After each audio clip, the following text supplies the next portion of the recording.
Alright guys, welcome back to the shed. So we've now had this engine running.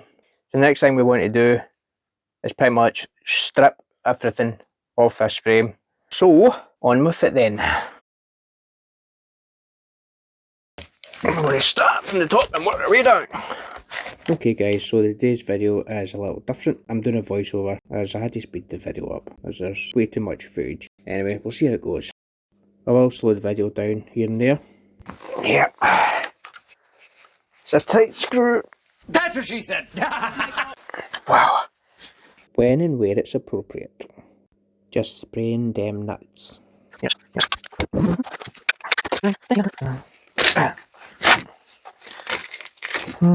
Hulk smash. You know what? I can't squeeze in these wee tabs with my gloves on. Pain in the ass, man. Pain in the ass. Note to self, don't stab eye. Still a functional part. Piece of glass. Fucking hell, man. Oh, General 2x4. So if I stand in front of the camera, well, if I stand in front of the camera, tough titty. Tough titty.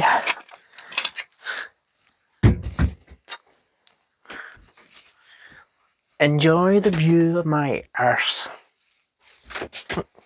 God's sake, looking for the magnetic ball and it's stuck to say. Sometimes I wonder about myself. Right. Oh. Guess what Dukey Boy just done? He hit the camera.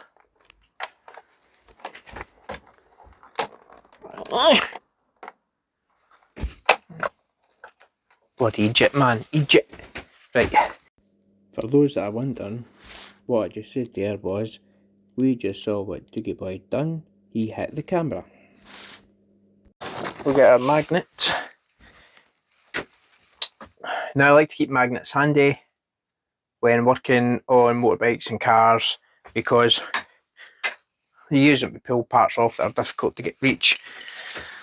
Access. Just like that. Again, you stick it to the frame. Now I've stuck it there to be safe, so I know where it is. It's a certainty.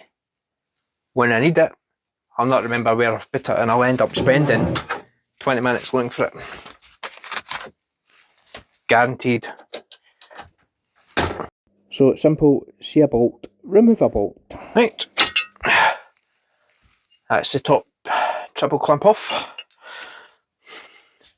The plan is to save as much as we can from the bike. Some parts are obviously scrap, but at a later date we'll go through each item and we'll see what really should be put in the bin and what we can reuse. And here I am fighting with some rusted bolts on the luggage rack. Bit of a nightmare, but we got it off eventually. And we move on to the airbox.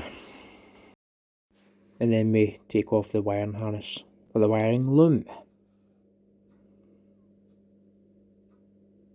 And the plastic mudguards gone. Now I'm sure a few people will be wondering why I've got copper wire wrapped around the exhaust in the frame.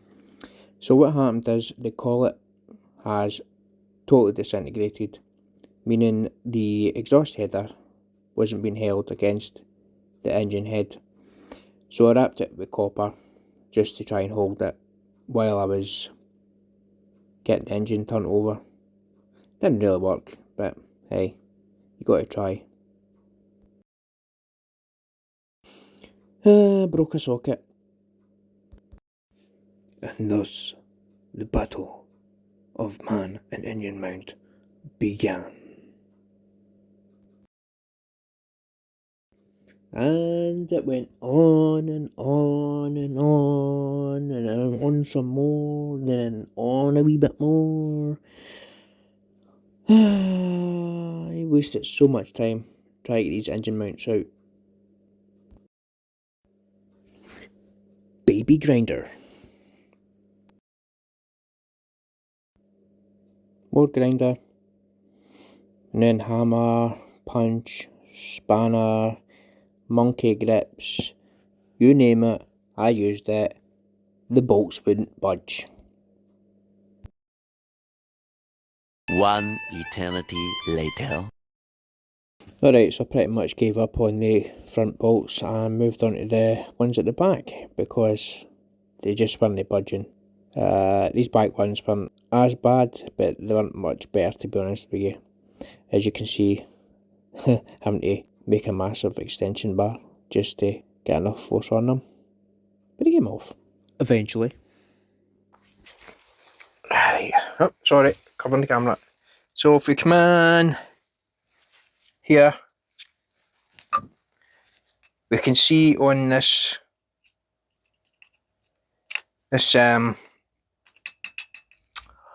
for crying out loud brain work, we can see on this bolt here on the thread, this white powder. This is caused by aluminium corroding. We can see the same here, powder, and that can lock that in solid. So I knocked this bolt out, and as you can see, the white corrosion on it. My grandmother came in with a cup of tea for me, and to remind me not to be out in the shed late because we had things to do the next day. Right guys, so we hit an issue. Two engine mount bolts at the front have seized solid, and I cannot get them loose.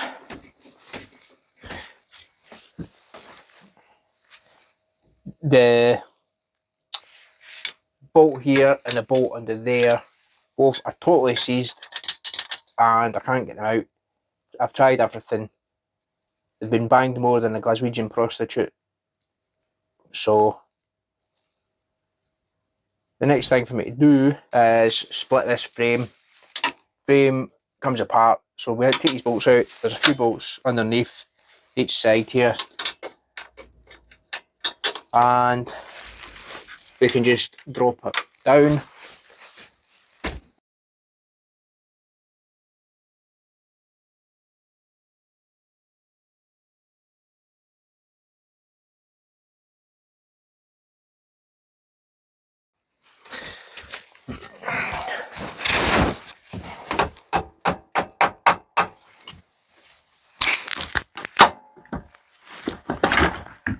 Right, woo! There we go, guys. Ah, you're a fanny. I forgot about the bastard brake, didn't I? Shit. Oh, bell end.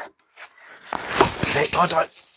And this is where I had to fight to get the brake off the side of the frame.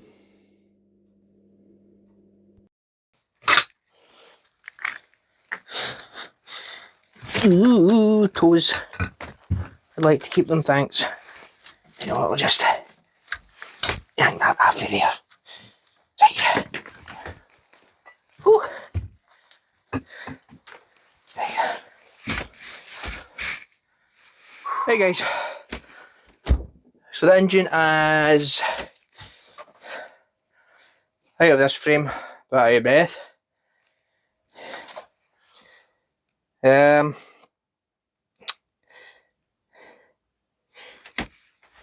So this bolt here and the one here just won't come out at all. The heads have been snapped off the other side as well because they wouldn't rotate where they're housed. So yeah, right now that's a problem for another day.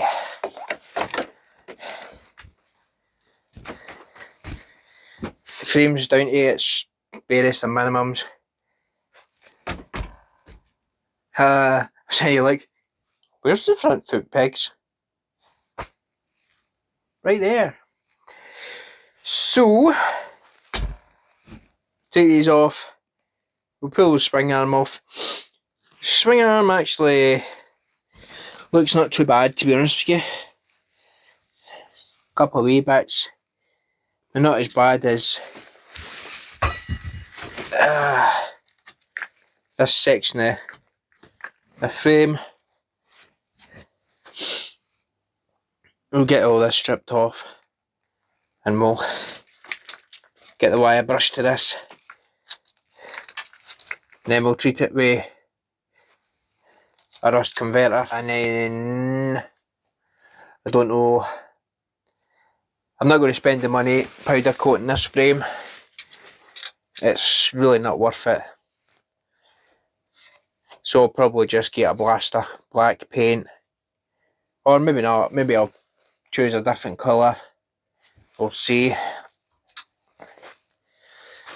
But yeah, we're down here. We are down to pretty much bare frame. Whew, crap. Anyway, guys, that's me for the day, but we'll be back once I've removed the forks and I've removed the swing arm and we've got the frame up on the bench. We'll get it cleaned up and prepped, ready for a good spray. Anyway guys, take care of yourselves and I'll catch you next time.